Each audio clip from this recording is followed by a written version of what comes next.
اعوذ باللہ من الشیطان الرجیم بسم اللہ الرحمن الرحیم الف لام میم ذالک الکتاب لا ریب فیہ ھدی للمتقین صدق اللہ مولانا العظیم۔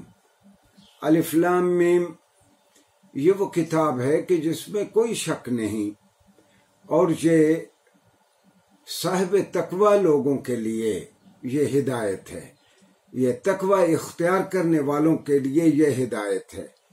ناظرین گرامی، 5 منٹ قرآن کے ساتھ ہمارے اس مختصر لیکچر میں آج ہم جائزہ لیں گے کہ قرآن کیسے کتاب ہدایت ہے۔ لیکن آج کے موضوع پہ بات کرنے سے پہلے بہت اختصار کے ساتھ پچھلے لیکچر میں ایک بات میں کہنا بھول گیا تھا کہ رسول اللہ صلی اللہ علیہ وسلم نے فرمایا کہ من تعلم لغت قوم امن من شرہم، جو آدمی کسی قوم کی زبان پڑھ لیتا ہے، سیکھ لیتا ہے، وہ ان کے شر سے بچ جاتا ہے۔ جو قوم دوسری قوم کی زبان سیکھ لیتی ہے وہ اس سے ان کے شر سے بچ جاتی ہے۔ ہاں، آپ کے ذہن میں سوال پیدا ہوتا ہوگا کہ 73 سال سے پاکستان میں انگریزی پڑھائی جا رہی ہے، اب تو پہلے دن بچہ اسکول جاتا ہے تو ہم انگریزی پڑھانا شروع کر دیتے ہیں، تو ہم تو استعمار اور نو آباد کاروں کے شر سے نہیں بچ سکے۔ اس کا سبب یہ ہے کہ ہم ان کے شر سے بچنا نہیں ہم نے چاہا، ورنہ سب سے سچے نے کہا، اور یہ بات زیادہ واضح ہوگی جب میں آپ سے یہ عرض کروں گا کہ واگہ کے پار ہندوستان میں گرمکھی اسکرپٹ میں اور دیوناگری اسکرپٹ میں یعنی ہندی اسکرپٹ میں پاکستان کے بارے میں ہر سال کم و بیش 800 سے 1000 کتابیں چھپتی ہیں۔ ہم چونکہ اس رسم الخط کو نہیں پڑھ سکتے، ہمیں پتہ ہی نہیں ہے ہمارے بارے میں کیا چھپ رہا ہے، اور جو پالیسی ساز ادارے ہیں یہ ان کو توجہ کرنی چاہیے کہ آپ کے پاس دیوناگری اسکرپٹ پڑھنے والے، گرمکھی اسکرپٹ پڑھنے والے، دیگر اسکرپٹ پڑھنے والوں کی ایک بڑی تعداد ہو کہ جو یہ دیکھ سکیں کہ پاکستان کے بارے میں کیا چھپ رہا ہے۔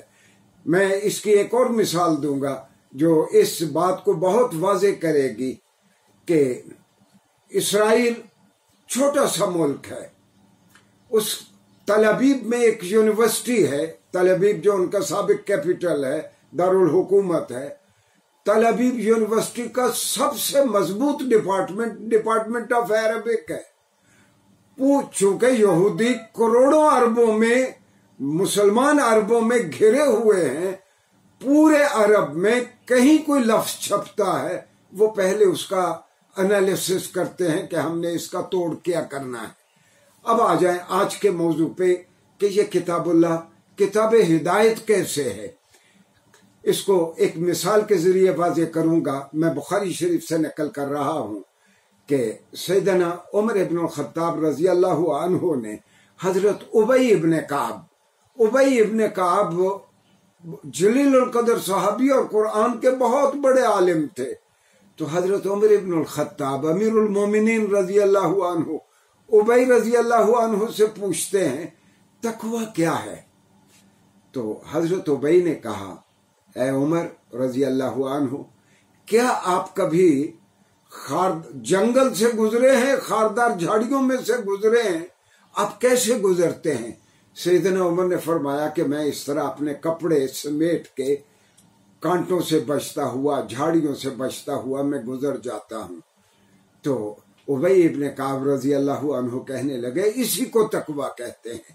گویا تقوی یہ ہے کہ پوری زندگی اس طرح گزاری جائے کہ ہر قدم پہ، ہر لمحے پہ ہمیں یہ خیال ہو کہ کہیں ہمارا یہ اقدام کرتے ہوئے اللہ اور اس کے رسول کی کسی حکم کی حکم عدولی تو نہیں ہو رہی۔ اس کو تقوی کہتے ہیں۔ ناظرین گرامی، رسول اللہ صلی اللہ علیہ وسلم کا ایک طریقہ تھا لوگوں کو سمجھانے کا کہ آپ تمثیل کے انداز میں، آپ ڈیمانسٹریٹ کر کے لوگوں کو سمجھاتے تھے۔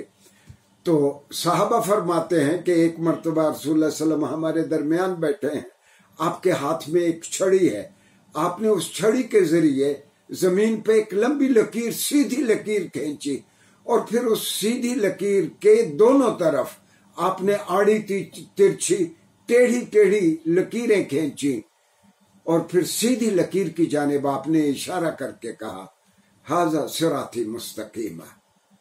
یہ جس طرح قرآن نے کہا تھا کہ ان ھذا القرآن یہدی للتی ہی اقوم، قرآن وہ کتاب ہے جو بالکل سیدھے راستے کی جانب جو آپ کی رہنمائی کرتا ہے۔ تو اس کو رسول اللہ صلی اللہ علیہ وسلم نے صحابہ کے سامنے تمثیلی انداز میں اس طرح پیش کیا کہ ان ھذی صراطی مستقیمہ، میرا سیدھا راستہ تو یہ ہے، یعنی اس کا مطلب یہ ہے کہ ہم میں سے ہر کسی کے فرائض اور حقوق کا ہمارے دین متین نے تعین کر دیا ہے۔ میں اگر کسی کا بیٹا ہوں تو میرے ذمے کچھ فرائض ہیں جو میں نے اپنے بوڑھے والدین کے ادا کرنے ہیں۔ میں اگر شادی شدہ ہوں، اپنے گھر کا سربراہ ہوں، تو میرے ذمے کچھ فرائض ہیں جو میں نے اپنے گھر والی کے، بیگم کے اور بچوں کے ادا کرنے ہیں۔ اور اگر میں کسی کا افسر ہوں، میرے ذمے کچھ فرائض ہیں کہ جو میں نے ماتحت لوگوں کے میں نے ادا کرنے ہیں۔ اگر میں کسی کا ماتحت ہوں تو میرے ذمے کچھ فرائض ہیں جو میں نے ادا کرنے ہیں ایک صحت مند خوبصورت معاشرہ بنانے کے لیے۔ ناظرین گرامی، اسی انداز میں اگر ہم سارے سوچیں گے، اپنے اپنے فرائض ادا کریں اور باقی لوگ اس بات کا خیال رکھیں کہ ہر کسی کو اس کے حقوق واگزار کیے جائیں، تو پھر ایک خدا شناس معاشرہ پیدا ہوگا، اور اسے ہی تفقہ فی الدین کہتے ہیں۔ رسول اللہ فرماتے تھے کہ من یرد اللہ بہ خیرا، اللہ تعالیٰ جس شخص کے ساتھ بھلائی کا ارادہ فرماتا ہے، یفقہہ فی الدین، اللہ تعالیٰ اسے دین کی سمجھ عطا کر دیتا ہے۔ یہی دین کی سمجھ ہے، میرے فرائض کیا ہیں، اور باقی لوگوں کے لیے دین کی فہم یہ ہے کہ اس کے ملنے والوں کے، باقی لوگوں کے، معاشرے کے، ریاست کے کیا کیا حقوق ہیں جو اس نے ادا کرنے ہیں۔ آمدہ لیکچرز میں، اسی طرح شارٹ لیکچرز میں ہم قرآن کے کسی نہ کسی پہلو کو اجاگر کرتے رہیں گے۔ شکریہ جی۔